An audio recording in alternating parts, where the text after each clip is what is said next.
부활에 가담한 이스라엘이란 제목으로 말씀을 나누겠습니다. 오늘 본문은 우리에게 잘 알려진 시딤 음행 사건입니다. 시딤 음행 사건. 모압 왕이었던 발락이 이스라엘 백성들이 두려웠어요. 이들은 헤스본이라고 하는 강력한 나라, 바산이라고 하는 강력한 나라들을 박살냈다는 소식을 듣고는 얼마나 두려웠겠어요. 다음 타겟은 우리일 수 있겠다. 두려웠습니다. 그래서 어떻게 하면 이스라엘을 박살낼 수 있을까 고민을 했는데 싸우자니 두렵고, 그가 선택한 것은 저주했으면 좋겠다. 그래서 고대 근동 지방에 유명했던 점술가인 발람이라고 하는 자를 찾아갑니다. 달라는 돈은 다 줄 테니 내 부탁 좀 들어주시오. 이스라엘이란 나라가 우리 앞을 지나가는데 그들을 좀 저주해주면 안 되겠습니까? 사실 모압을 공격할 계획도 없었는데요. 발락은 이스라엘을 그렇게 저주하려고 합니다. 그런데요, 발람을 불러서 저주하려고 했더니 발람의 입에서 나오는 건 저주가 아니라 뭐가 나와요? 계속 축복이 나와요. 이스라엘 백성들을 축복하는 예언의 말씀들을 자꾸 내게 됩니다. 하나님이 그렇게 하신 거죠. 여러분, 하나님 백성들은 절대로 저주한다고 해서 망하지 않습니다. 믿으시길 축복합니다. 왜 그럴까요? 하나님이 막아주시니까. 내가 대단해서가 아니라 하나님이 막아주시기 때문입니다. 그래서 두려워하실 필요 없어요. 누군가 막 저주를 퍼붓는다고 해서 하나님 백성들은 절대로 망하지 않습니다. 근데요, 발람이 악한 선지자인 이유가 바로 여기에 있습니다. 하나님이 그 입에 저주를 막으셨잖아요. 축복의 말들만 하게 했고요. 황홀경에 빠져서 축복하다가 얼마나 좋았던지, 와, 나도 저들처럼 죽고 싶다, 이 말을 할 정도로 하나님의 축복의 은혜를 보았거든요. 이쯤 되면 하나님은 이들을 저주하지 않기를 원하시는구나. 그리고 포기했어야 되는데 발람이 꾀를 하나 내요. 바로 여인들을 이스라엘 백성 진 가운데 투입해서 음행하게 하고 그 이방 여인들이 섬기는 신을 그들도 섬기게 하면 그들을 망하게 할 수 있다. 꾀를 냅니다. 본문에는 이런 내용이 안 나오죠. 근데 어떻게 할 수 있냐? 민수기 31장 16절에 보면 이렇게 말합니다. 발람이 결국 죽게 되는데요. 왜 죽냐? 이렇게 나와요. 보라, 이들이 발람의 꾀를 따라, 발람이 꾀를 냈죠. 꾀를 따라 이스라엘 자손을 부올의 사건, 이 바알 부올을 섬겼던 바알 부올 사건이라고 오늘 시딤 음행 사건을 말하고 있는 거예요. 이 부올의 사건에서 여호와 앞에 범죄하게 하여 여호와의 회중 가운데 연병이 일어나게 하였느니라. 이게 누구로부터 시작됐다고 말하고 있냐면 발람으로부터 시작됐다는 거죠.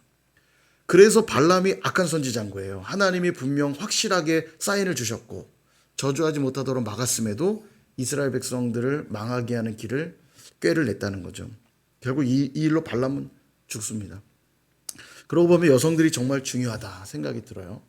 여성들이, 제가 지난 남성연합생 때도 나눴습니다. 하나님의 축복이 머리된 남자들을 통해서 흘려지지만 그 남자들을 복받는 자리에 두게 하는 것은 여성들에게 있어요. 그 힘이요. 여성들은 영적인 파워가 있습니다. 그래서 교회는 여성들이 많은가 봐요. 영적인 파워가 있어요. 그래서 그들이 배후에서 어떻게 하느냐에 따라 가정이 복을 받기도 하고, 일터가 복을 받기도 하고, 나라가 복을 받기도 하고, 교회 공동체가 복을 받기도 합니다. 제가 복만 얘기했지만 잘못하면 어떻게 돼요?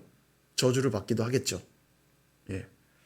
저는 이게 참 이 내용이 와닿는 것이, 저희 가정이 저희 할머니는 뭐 백보살도 모셨다고 그래요. 제가 들어보니까 예전에 백보살도 모셨다고 그러고 하나님을 전혀 모르는 그런 집안이었는데, 어쨌든 저희 어머니가 이 가정에 들어오면서 또 신앙생활을 하게 되고, 저희가 또 큰 집이다 보니까 제사도 폐하게 되고 믿음의 가정으로 바뀐 거 아니겠습니까?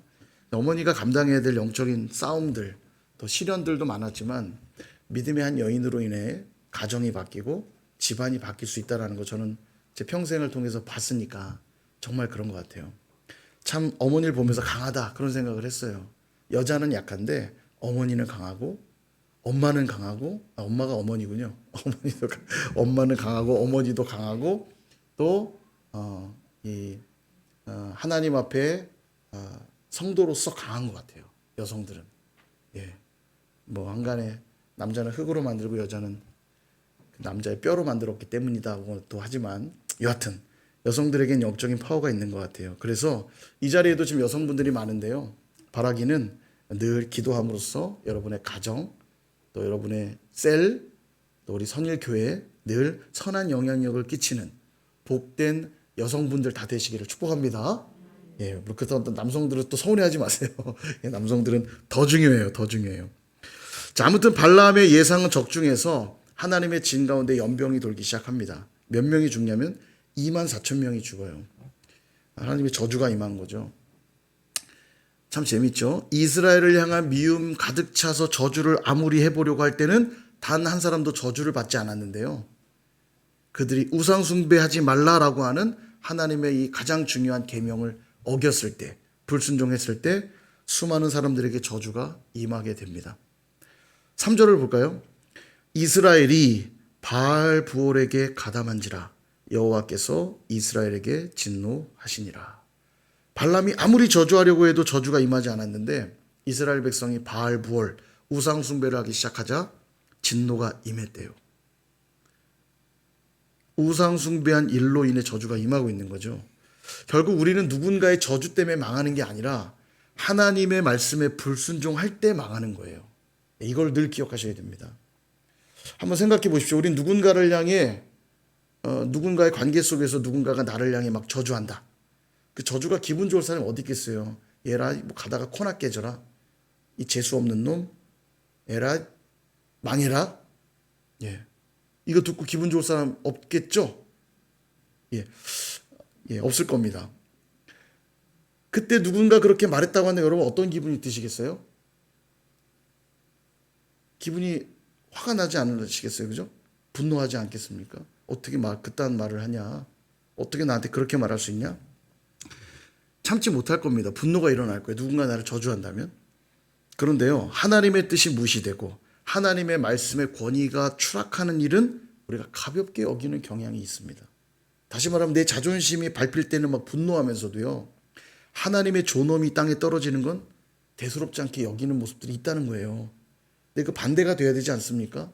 왜냐하면 누군가가 나의 가치를 떨어뜨리고 나의 자존심을 짓밟으려고 할 때, 나를 저주하려고 할 때 하나님은 나를 지켜주시고 도리어 나를 높여주시지만 하나님의 존엄이 떨어지도록 되는 일은 우리에게 죄가 되기 때문입니다. 그것은요.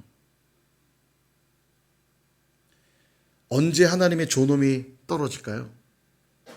하나님 말씀에 불순종할 때, 말씀이 사실이 아닌 것처럼 말씀을 대할 때, 이런 거죠.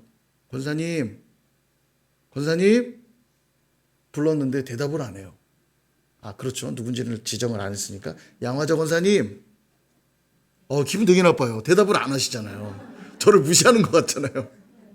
예, 우리 개인도 누군가가 나의 존재를 인정하지 않을 때 기분이 나쁜데요. 하나님 말씀은 진리이고 변치 않는 능력의 말씀인데 이 말씀을 무시할 때 하나님의 존엄이 땅에 떨어지는 겁니다.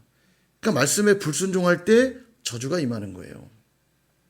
사랑하는 여러분, 오늘 우리가 살아가는 삶의 현장은 씨띠임과 같지 않나 하는 생각이 듭니다. 누군가는 우리에게 원수와 같아서 늘 우리를 노립니다. 없는 말도 지어내고요. 아마 다 경험 있으실 거예요. 오해도 받아보고요.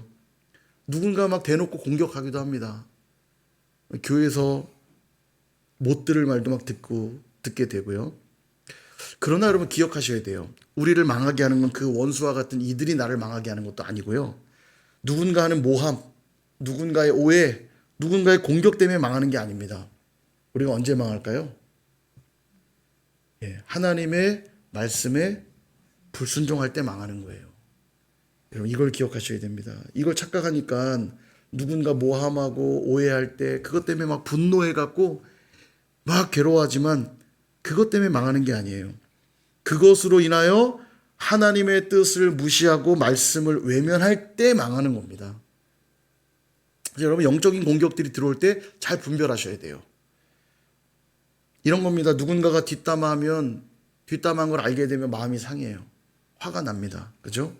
거기까지 괜찮습니다. 그런데 마음이 상했다고 해서 예배를 놔버리고 기도를 쉬기 시작할 때, 오늘 찬양 불렀잖아요. 기도를 멈추지 마라.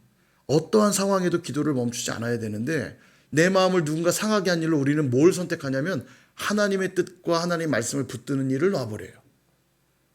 그러니까 그것 때문에 망하는 거예요. 망한다면. 예배를 놓고 기도를 쉼으로써 망하는 거지, 누군가 나를 뒷담화하고 오해하고 공격한다고 망하는 게 아닌 겁니다. 누군가를 나를 막 대놓고 공격하면 힘들 수 있어요.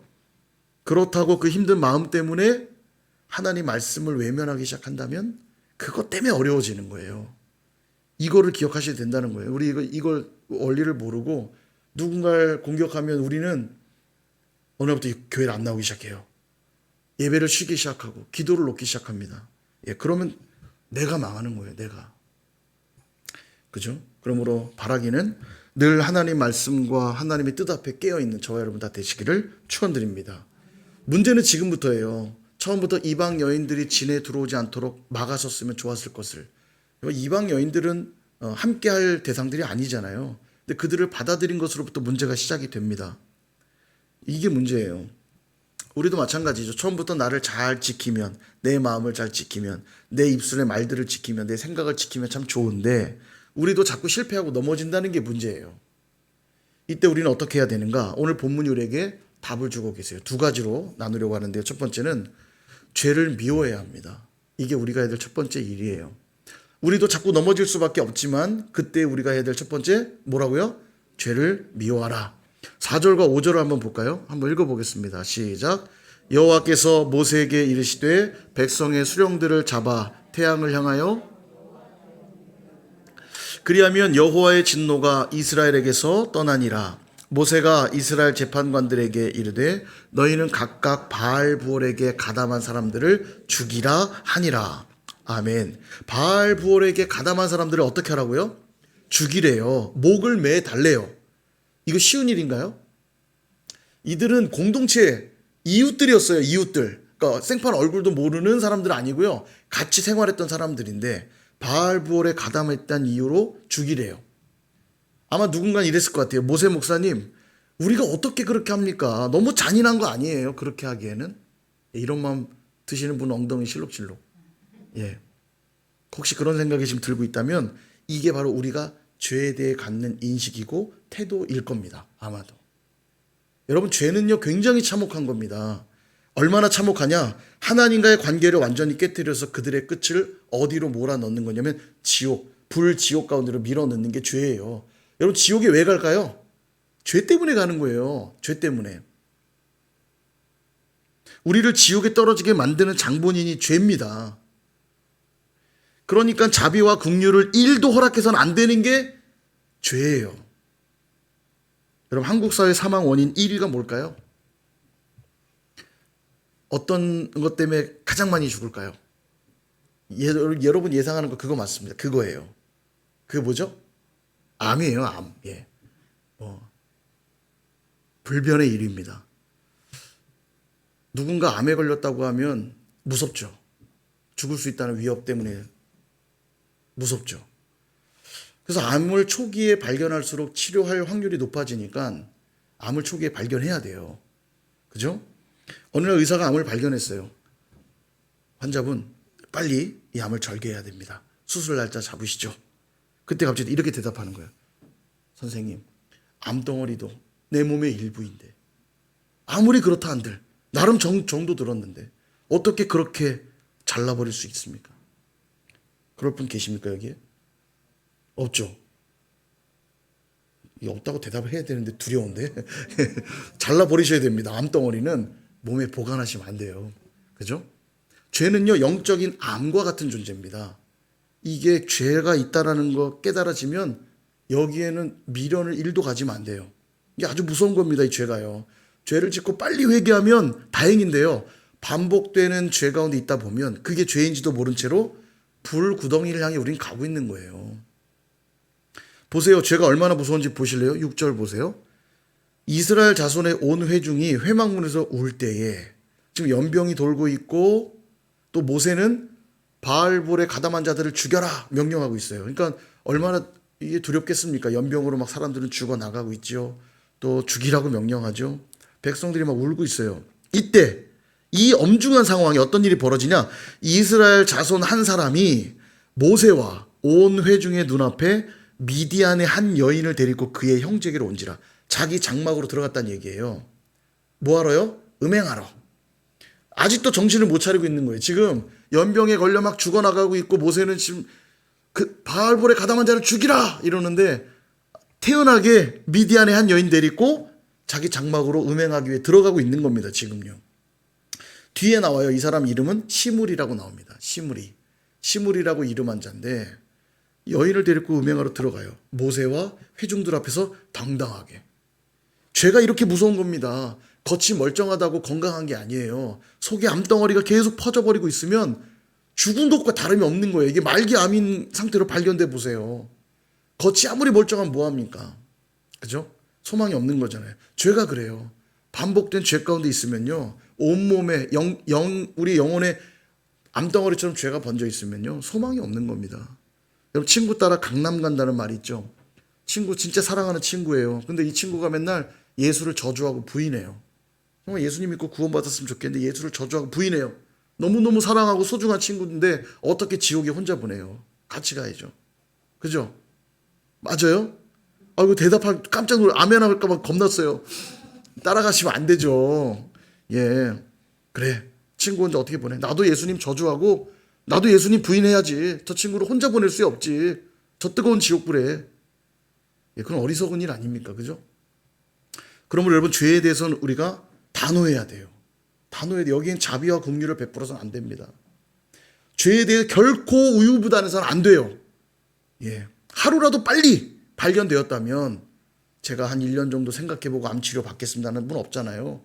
당장 날짜 잡아야죠. 과감하게 당장 그 죄는 잘라버려야 됩니다.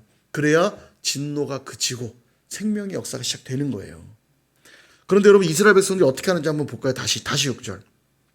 이 엄중한 상황에 이스라엘 백성들은 이렇게 행동합니다. 이스라엘 자손의 온 회중이 회막문에서 울 때에 울고 있대요.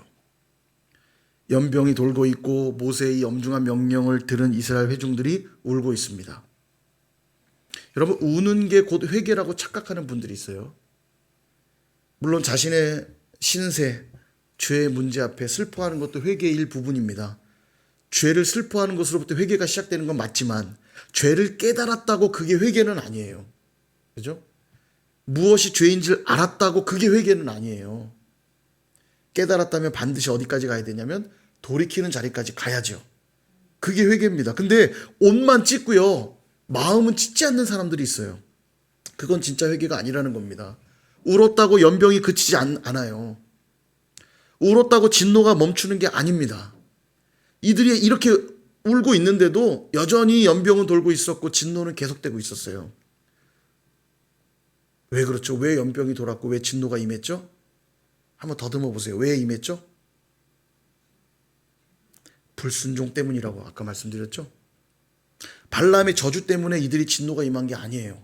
이들에게 진노가 임한 건 하나님 말씀에 불순종했기 때문입니다. 그러니 운다고 연병이 그치는 게 아니에요. 우상숭배를 하지 말라라고 하는 하나님 말씀에 불순종했기 때문에 지금 연병이 돌고 있는 거고 진노가 임한 것이에요. 그렇다면 죄에 대해 슬퍼만 할 것이 아니라 어디까지 가야 되냐? 다시 원자리로 돌아가야 되는 거죠. 그래서 오늘 본문이 우리에게 주는 두 번째 교훈, 죄를 미워했다면 그 다음 순종하는 자리로 가셔야 돼요. 순종해야만 합니다. 모세가 지금 명령한 게 뭔지 한번 더듬어 보시겠어요? 그들에게 연병이 돌고 있습니다. 진노가 임했어요. 그래서 모세가 지금 명령한 게 뭐죠? 바알부올에 가담한 사람들을 죽이라. 이게 하나님이 모세를 통해 주신 명령이에요. 그러니까 누구만 이 문제에서 진노를 그치게 하고 연병을 그치게 할 수 있냐면 이 명령에 순종하는 자들만. 불순종한 것 때문에 진노가 임했거든요. 순종이 필요해요 지금. 근데 모두가 보는 앞에서 한 사람이 분연히 일어납니다. 한 여인을 데리고 시므리가 장막 안으로 들어가는 것을 본 한 사람이 분연히 일어나요. 그가 누구냐? 7절과 8절에 나옵니다. 제사장 아론의 손자 엘르아살의 아들 비느하스. 예, 아론의 손자예요. 아론의 손자 비느하스가 회중 가운데서 일어나서 손에 창을 들고는 8절 그 이스라엘 남자, 아까 시므리라고 한 그 남자예요. 그 이스라엘 남자를 따라 그의 막사로 들어가 이스라엘 남자와 그 여인의 배를 꽤 뚫어서 두 사람을 죽이니 연병이 이스라엘 자손에게서 그쳤더라. 연병이 언제 그쳤습니까? 이들을 죽였을 때. 더 정확히 말하면 하나님 말씀에 온전히 순종했을 때 연병이 그치고 진노가 그친 거예요. 이게 중요합니다. 다음 본문에서 보겠지만 하나님이 이걸 얼마나 기뻐하셨냐면 비느하스를 향해 내가 너에게 평화의 언약을 주겠노라. 그 말씀하세요. 너무 기쁘셨어요. 온전히 순종한 비느하스를 보고 기뻐하셨어요. 하나님이 이처럼 순종하는 걸 가장 좋아하세요. 순종이 제사보다 낫고, 이 말은 순종이 빠진 제사는 아무 소용없다. 그러니까 말씀에 순종하지 않는데 새벽기도 매일 나오고 수요 SBS 나오고 금요 성령 집회 나오고 주일 예배 온전히 섬기고 식당 봉사하고 청소하고 다 하는데 하나님 말씀에 별로 순종을 안 해요. 그럼 하나님 받으실까요? 안 받으실까요? 예, 안 받으시죠. 이게 되게 중요합니다. 순종이 이렇게 중요해요. 예, 예배를 많이 드린다고 받으시는 게 아니라 순종이 빠진 제사는 소용없대요. 안 받으신대요. 사랑하는 여러분, 확인되고 있죠? 불순종했을 때는 저주가 임하지만 순종했을 때는 저주가 멈추게 됩니다. 결국 복을 받거나 화를 받거나 그 열쇠는 어디에 있어요? 순종하는 일에 있다는 겁니다. 요엘서 2장 13절에 이런 말씀이 있습니다. 우리 같이 한번 읽어볼까요?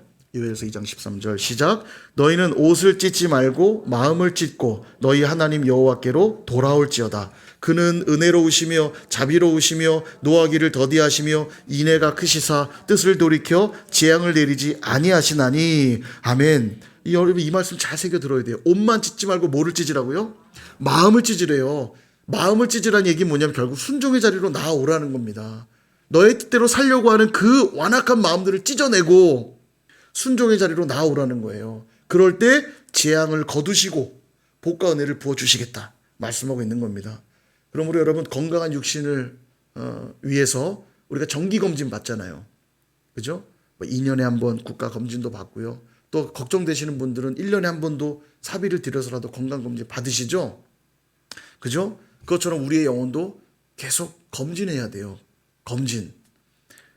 검진을 받다 보면 번거롭긴 합니다. 뭐 주사도 맞아야 되고요. 피도 빼야 되고요. 또 뭐 장 내시경 같은 거 하려면 이상한 그 역한 그 이상한 약도 막 먹고, 요즘은 여러분 아세요?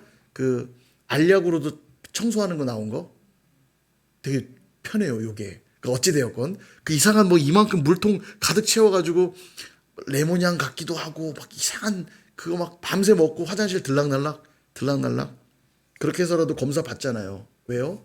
문제가 있는지 보려고. 안 해보시는 분들처럼 가만히 계세요. 다 해보셨죠? 예. 우리의 영혼도 그렇게 정기적으로 살펴야 됩니다. 영혼을 계속 살피는 일도 조금은 귀찮을 수도 있어요. 말씀을 읽고 기도를 하면서 또 내게 맡겨진 사역들을 감당하면서 우리의 영혼을 계속 살피는 겁니다. 그러나 꼭 해야 돼요. 순종하면서 따라가야만 됩니다. 이때 필요한 게 뭐냐? 바로 성령과 말씀이에요. 마치 초음파를 찍고 CT 찍고 MRI 찍으면서 문제를 찾아내듯이 우리의 영혼은 성령과 말씀으로 혹시 우리 삶에 나도 모르게 깊이 뿌리내려 있는 죄는 없는지, 쓴뿌리들은 없는지를 자꾸 살펴야 되는 거예요. 정기적으로요. 그리고 죄가 발견되었다, 깨달아졌다, 그럼 어떻게 해요? 죄를 미워하라고 그랬죠? 예. 미워해야 돼요. 아유, 늘 그렇게 살아왔는데 그냥 살면 되지 뭘 또 귀찮게 해. 예. 죽는 겁니다. 그럼요. 암덩어리를 내 몸이라 여기면 죽기로 작정한 거죠. 죄를 미워해야 돼요. 단호해야 됩니다. 여러분이 서 있는 곳이 시궁창이면 어떻게 하실래요? 빨리 나와야죠. 시궁창도 나름 냄새나고 좋네. 그리고 주저앉는 분 있겠어요? 시궁창에서 빨리 나와야 되고요. 내 몸에 막 더럽고 냄새나는 게 묻으면 어떻게 해요? 빨리 씻어야죠. 뭐 새로운 냄새 신선한데? 이럴 분 없잖아요. 그죠? 우리 육신의 원리대로만 생각해도 우리 영혼에 더러운 죄와 더러운 쓴뿌리들이 묻으면 빨리빨리 씻어내야 됩니다. 바로 말씀으로, 성령으로 순종할 때 되는 거죠. 그럴 때 우리에게 임할 것 같았던 저주들은 떠나가고 하나님의 복과 은혜가 임하게 되는 줄로 믿으시기를 축복합니다. 그러므로 여러분 익숙함과 편안함을 자꾸 쫓으려 하지 마시고요. 항상 진리의 말씀을 따르기를 힘쓰십시오. 제가 익숙함과 편안함을 꼭 집어 말한 게 있어요. 요즘 시대에 진리에 순종하지 못하게 만드는 최고는 제가 볼 땐 익숙함과 편안함이에요. 늘 살아왔던 대로 해왔던 대로, 오늘 아까 양화자 권사님과 좀 교제하는 시간들이 있었는데요. 권사님 그런 고백 드리시더라고요. 예전에 정말 아이를 들쳐업고 기도하기 위해 예배당으로 달려왔었던 그 순수함들, 지금 그런 게 없다면서 막 이렇게 자책하시는 고백들을 하셨어요. 어쩌면 그렇게 우리가 변질되어 가고 변해가고 있을지도 몰라요. 근데요, 서서히 일어나다 보니까 내가 어떻게 바뀐지도 모른 채로 돌아보니까 내가 참 변했구나. 그런 걸 느끼죠. 그걸 너무 오래 두시면 안 된다는 거예요. 그냥 내 몸의 일부처럼 내버려 둬버리면요, 말씀으로 점검된 나의 영적인 상태가 계속 유지돼야 되는데 말씀이 없는 모습, 성령이 없는 모습으로 익숙해져 버리고 그 상태로 편안해져 버리면 더 이상 진리를 따르려고 하지 않게 된다는 겁니다. 진리의 말씀을 따르려 할 때 희생이 때론 필요할 수도 있고요, 헌신이 요구될 때도 있을 겁니다. 고난이 발생할 수도 있어요. 그러나 가야 돼요. 왜냐하면 그 길만이 생명의 길이요, 구원의 길이요, 승리의 길이요, 축복의 길이기 때문입니다. 오늘 이 밤에도 회개할 것들은 회개하시고요, 결단할 것이 있다면 결단하면서 하나님의 복된 은혜의 자리로 나아가시는 저와 여러분 다 되시기를 주님의 이름으로 축원드립니다.